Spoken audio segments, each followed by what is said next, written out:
Welcome to the Domain Name Wire podcast. I'm your host, Andrew Alleman, and this is episode number 555. Well, Com Laude has made a big splash in the domain industry over the past month, doing 2 acquisitions, including announcing the acquisition of the large corporate domain manager Markmonitor.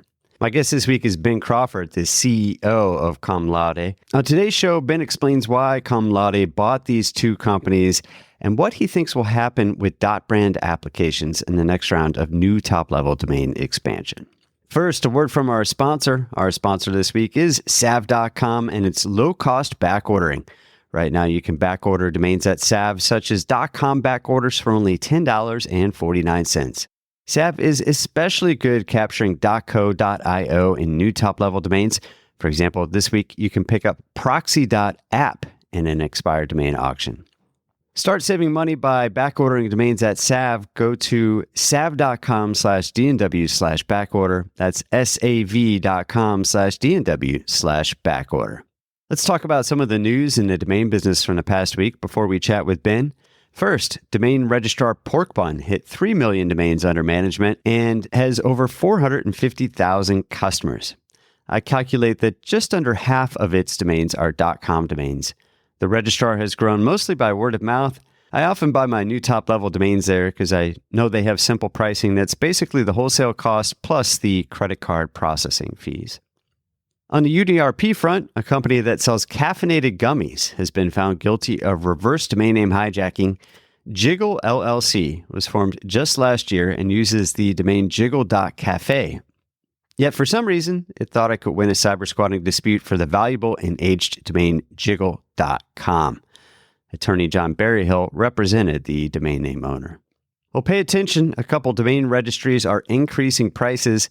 Today, on Monday, October 6th, Identity Digital increased wholesale prices between 6% and 220% on 231 different domain names.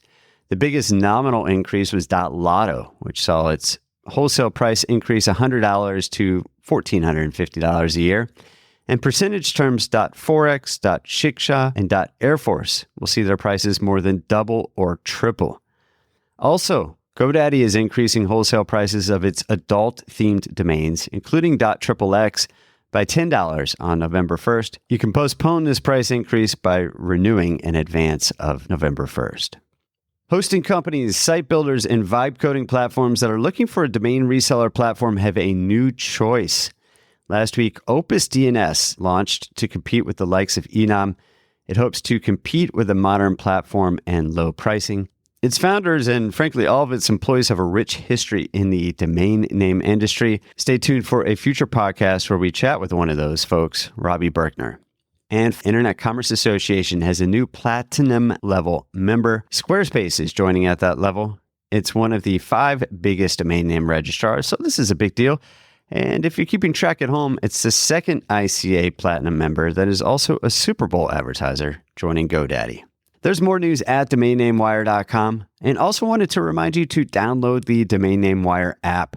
You'll get access to exclusive expired domain lists, as well as seeing the top stories on Domain Name Wire at any moment in time. If you're on an Apple device, just go to dnw.com/Apple. On an Android, it's dnw.com/Android.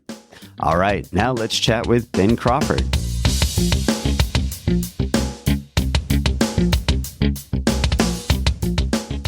My guest this week is Ben Crawford. He is CEO of Com Laude. Ben, welcome back to the show. Thank you, Andrew. Great to be here. First of all, for those that are unfamiliar with your background in the domain name industry, tell me about it. Sure. I joined the domain name industry like 16 years ago. Started as a consultant for a then quite small company called CentralNic. And then after a time was made the CEO there. Back then, we were a back-end provider and a registry for domain names, second-level domain name TLDs like US.com, UK.com, and so on, and had a business where we sold those through a lot of registrars around the world like Network Solutions and Key Systems and so on. And then when the new top-level domain names started to brew, we realized, one, it was going to make it tougher for our existing business as all of the registrars we'd worked so hard to get recommendations from in the search results when people are searching for domain availability, that they were going to scrap all that and build new websites required for 1,000 new TLDs.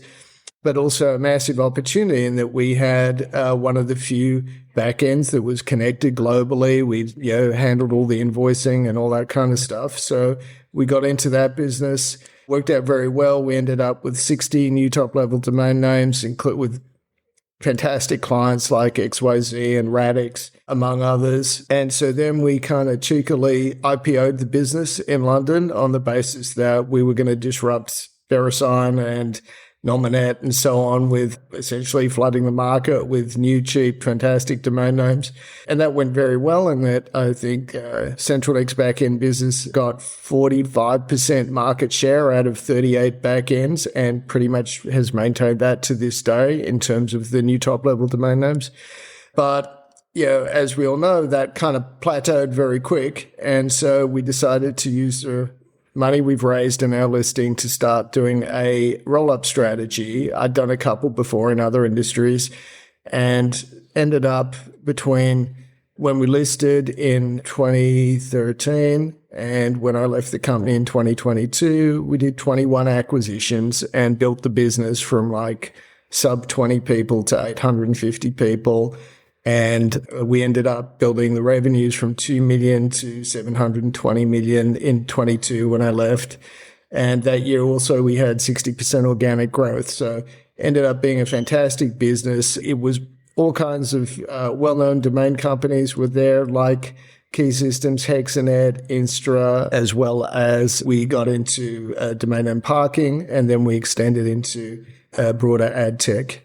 So then I left there and retired for a year, and then this opportunity came up. There were two companies that I had tried very hard to buy at CentralLink and got beaten on. One of them was Com Laude, the other one was Markmonitor. So you're taking retribution on that now. You're making up for lost time. So let's dig into that. So first of all, what is Com Laude? I think of it as kind of a brand registrar, but you tell me in your own words. It is. It's a corporate registrar, but we built a lot of kind of additional services specifically for enterprise customers. So we're talking about many of the biggest companies in the world, and for instance, we have some brand protection offerings, we have some security offerings, some IT ops offerings specific to enterprise customers, as well as, say, strategic services around portfolio management and so on, because obviously a lot of these have massive portfolios, have exposure all over the world because they have hundreds of products on sale in every country in the world. But like everyone, they got budget constraints, so they got to solve those problems of how do you get appropriate coverage. And then we have a policy offering as well. And we've developed some tools specific to enterprise customers around things like portfolio management and identifying cyber squatters, essentially. Okay. Yep. So I also want to understand, because a few months before you joined, PX3 Partners, private equity group, acquired the company. And tell me about PX3. Correct. Well, I'm lucky enough to have known those guys for many years. They were previously with a super successful industrials-focused private equity fund called Roan Capital. I met them then, obviously, as I was leading a listed company in London. Part of every week was talking to investors and potential investors. So got to know them through that. Then the three partners of PX3 left Roan to go out on their own, have very successfully raised a fund, have made some amazing investments in industrials that are doing incredibly well. And then they, like Com Laude, I guess, probably meeting me and looking at CentralLink was their first introduction to the domain industry, and they really liked what they saw. And when Com Laude became available, it was owned by another private equity fund before that. They acquired it. And then I guess because I knew them and they knew me, and also, I loved the business. I'd been trying to buy it back in 2017 when the offer came in to join them as a co-investor and take up the CEO mantle. And I heard that their ambitions were very high. I thought, what a great match. So, I was excited to join about a little over a year ago. So PX3, you mentioned industrials. Just looking at their website, they have a couple other investments right now that are industrial. So, I mean, I know you said you've talked to them before and such, but how does this fit within their thesis? I think they're super excited to be involved in technology and business services. It's clearly all over their website that's one of the sweet spots that they're really interested in. And, like a lot of investors, the kinds of companies, domain industry companies, which are, recurring revenue, subscription style businesses are hugely attractive. Also, cash conversion is really good for domain name companies. I guess the challenge that a lot of them have is to be able to grow. And obviously that's where I come in to, help grow the businesses. And so, I think since they looked at CentralNick, I know they've looked at other businesses in their industry as well. They really like the profile, and so do their investors. Let's talk about the first of two acquisitions that you recently announced, FairWinds Partners. They were one of Com Laude's biggest competitors in the last round of new TLD expansion when it came to .brand domain names. So obviously you're capturing their client base that they had already started working with for next year. What else would you say is part of that acquisition? Why did you pick it up? Well, I mean, the background is pretty funny because Josh Bourne, who's the founder and owner of FairWinds, who sold it to us, I think, in the last round, I encountered him. We were on CNBC Squawk Box arguing against each other, me in favor of the new top-level domain names and him against, because before ICANN kind of made the final ruling about the last round, a lot of his clients were saying, hey, this is something we don't really want. But obviously, once ICANN had pulled the trigger and said, no, this is absolutely happening, then a lot of those brands said, all right, well, then we have to get into this. If we can't stop it, then we have to join it. And they were terrifically successful, more so even than Com Laude in terms of signing up brands in particular to get new top-level domain names. So obviously there's the customers, there's the brand, there's the legacy and the history, but I'd also say like the people are fantastic. Some industry veterans with hugely valuable experiences, as well as some of the younger team, super smart, super educated and focused on domain names. So they really slot in very well to Com Laude. We also were a little bit light on headcount in the United States. We have some very significant US clients, some of the biggest companies in the world based in the US. Our team there is fantastic, but I just felt if we could get more people, and honestly, it's a very, very specialist area, like advising a multinational on how to, protect their brands whilst at the same time working within their budgets. It's challenging work, and there aren't a whole team of, you can't learn this in college. Yeah. Lots of companies applied for .brands the last time around. You mentioned with Josh arguing against and then companies getting on board. I think a lot of them probably thought of it more from a defensive standpoint, even though the guidebook had lots of protections for that and that sort of thing. But even now, 10 years on, there are a handful of companies that use them, to be clear, but there are a lot that have let their contracts expire, they haven't renewed them, or they just, frankly, aren't using them much, maybe using them for a forward, that sort of thing. So what's different this time around? Why are companies still excited about this if we don't have a lot of great case studies from the last time around? Well, I think obviously the world has moved on a lot in the last 12 years. So some of the biggest tech companies in the world didn't even exist during the last round. And I think you could see technology company. I mean, if you live and die by the internet as a business, and you're global, it makes a huge amount of sense to own a .brand. I'd say we're still in early stages of really having, the finest minds focused on how to make the most use of it. But there are definitely examples, and I think there are examples that would probably not elude the notice of most people because, for instance, they can be using their .brand for internal things. And the reason behind that is they have end-to-end control, which really makes the CISO of the company super happy that there is no dependency on any outside company, outside registry. And we have examples of clients that are doing that for absolutely mission-critical things of functions that are at the top of the list of the security teams.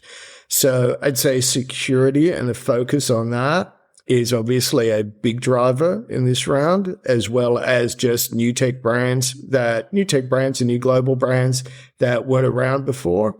And, whilst, as you say, I think one of the issues with the first round too was it was so slow that often the sponsors and the team that applied for the domain names had moved on by the time they actually got them. And, this is the way some big companies work. It's like you get in the job and you say, hey, part of my making a mark is to shut down what my predecessor did so I could do my thing, not like continue what they did. So I think, sadly, that being just the nature of the corporate world, the slowness meant that there was just a big gap between the people that put the plans together and the people who ended up having the job of executing them. So we're really hopeful that this round's going to be much faster, and hence, we're going to see a lot more usage as well. I had Teresa Swinehart on the program back on episode 536 talking about .brands. That was in May for anyone who wants to go back and listen. And she had mentioned that internal use thing, which is something that never crossed my mind. I believe Amazon for some of their AWS stuff is using .brands internally. So it is kind of an interesting aspect of it because most of us think about these just externally, right? Yeah, indeed. So I would say the number of websites that are on the domain is not necessarily an indicator at all of how important the company behind it views it. So in the last round, .brand applications are about 44% of all applications. I'm curious, what should we expect this time around when it comes to .brands? You can expect a lot. I mean, I can't predict the percentage because then I'd be predicting the percentage. Well, sure, yeah. But should we see, on a raw numbers basis, you think we'll see about the same? Do you think we'll see? Yeah, I would have thought. That's plausible. I guess for me, it doesn't really make any difference so long as we're keeping all of our customers happy. And obviously, we're seeing a lot of new customers who this has really caught their interest, and clearly, especially now with the combined Com Laude and FairWinds teams, there's obviously no one approaching us in the world with the kind of expertise and proven track record that we have of together having done over 250 applications with like 100% success rate. So, are there some clients where you'd say, hey, like if they come to you and they're like, hey, we're thinking about getting this for brand protection purposes or something. Are there some cases where you're like, hey, maybe you don't need to do this? Absolutely. Yeah. So that's the beginning of our process with the brand is saying, look, let's study the feasibility, make sure that they're not trying to apply for, .home or something which has already been banned or something that already exists or something, we'd have to advise them around collisions with geographic names and all those kinds of things. So, because a lot of companies have no idea about the fine print of what you can and can't do and what the risks are and so on. But then we absolutely have a process where we work with the internal teams because I guess whether they apply for it or not, they probably need a proper documentation around the decision-making process and so on, because they're probably going to be called to account one way or another. And so, we really help out with that. But absolutely, on occasion, the conclusion is it's not for you. And as a consultancy, our approach is always about we've got to take the customer's point of view and help them hold their hands through doing the best process to come up with the best solution. It's not about registering more domain names or getting a new top-level domain name you don't want, because essentially that's just going to embarrass them. And that's our client. We've got to have their back. We can't have them do something which then down the track gets brought up as, why did we waste this money on something we didn't need? So that's very much top of mind for us. Okay. Let's talk about your other acquisition, because certainly dollar-wise, I'm sure it was a lot bigger, but Markmonitor, which is another brand protection registrar. You acquired that from Newfold Digital at an enterprise value of $450 million. So I'm curious, you mentioned having an interest in this business for a long time, but how did this deal come together? Just a couple of things. One is the enterprise value of the entire group is now $450 million. So okay, that wasn't this specific acquisition. No, it's the entire group. Okay, thanks for clarifying. But absolutely, it makes up a very significant part of that. After all, I think as everyone knows, Markmonitor is by far the best known corporate registrar in the world, and for a very good reason. It not only has a kind of who's who of clients, but it's been around for 25 years, and it's always been a pioneer and kind of the brand associated with enterprise clients. And I should also mention, we've signed the deal, but there's still various regulatory requirements in the United States before we actually close the deal. So we're not currently the owners of Markmonitor. Right. What's your time frame on something like this? I know it's couple of months. Yeah, it's private equity to private equity in a lot of ways. So it's not like No, it's not about that. It's about regulatory compliance and just a whole stack of other kind of sign to close things. So essentially, I developed a good relationship with particularly Tyler Saprell, who used to work at Cirrus Capital, because they were acquiring a lot of registrars at the same time I was at CentralNIC. So often we were competing against each other, and it was a friendly rivalry. When I started Com Laude, I gave him a call and said, look, if you'd be interested in selling this, we're definitely, we want to build the best global, corporate registrar, and we think this would be a, fantastic step towards that, and so on.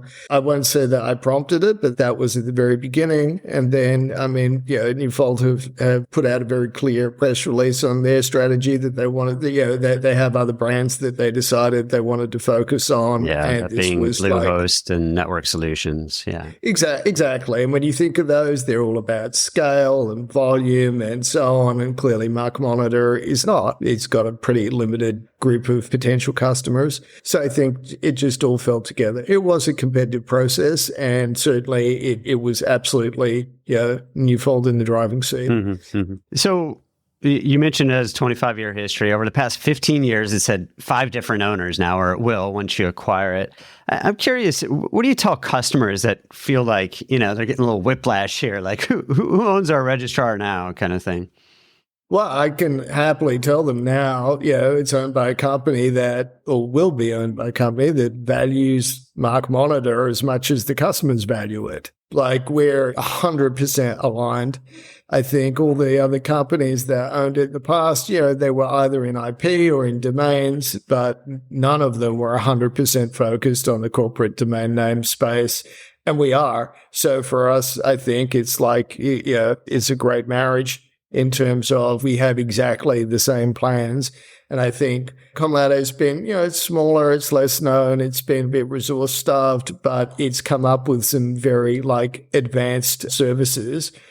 Markmonitor is the best known name in the corporate registrar business, but has been very focused on kind of more traditional registrar activities and not some of the value-added advanced services and tools that we've developed. So it's a fantastic combination. Do you think you'll eventually combine the platforms, if you will, or is your plan to keep them separate? We've hired kind of the best in the business in the world in integration consultants and paying them a whole bunch of money to really get into the weeds of every detail of that. I think the key for us is any change to customers cannot be anything but an improvement and an enhancement of their service. Customer service is actually the number one value for both of the companies. And so everything will be guided by that. And that obviously means technology always is moving forward and platforms are always being enhanced. At some point, no doubt, we'll have the perfect platform, and then why would we have 2? But no disruption is kind of a religion for us. Sure. So you mentioned you did roll-ups before CentralNIC. You did a massive roll-up in the domain industry there, grew it to $700 million in revenue. You've rolled up a couple other companies in this space over the past month. Should we expect you to continue growing through acquisition? Sure. It's always part of the plan. And so if anyone's in the enterprise space and is interested in joining the A team, love to hear from you. But, this is a really important one to get right. It's got 100% focus of all the leadership of the company at the moment. But, obviously would love to be more global, have a broader suite of services for our enterprise customers. And often those things are achieved more efficiently through acquisition than kind of just organic growth. Right. Well, excellent. Well, Ben, thanks so much for coming on the show today. It's been interesting. Com Laude is a company that has not come across my radar a whole lot. Obviously, I've been familiar with them until the past month with these two acquisitions. So thanks for coming on the show today and giving us an update here. Well, it's been a pleasure, Andrew. Thanks very much for inviting me. My guest this week has been Ben Crawford. He is CEO of Com Laude. That's a wrap on this week's Domain Name Wire podcast. You can listen to all previous episodes at dnw.com/podcast or on your favorite podcast app. Thanks for listening.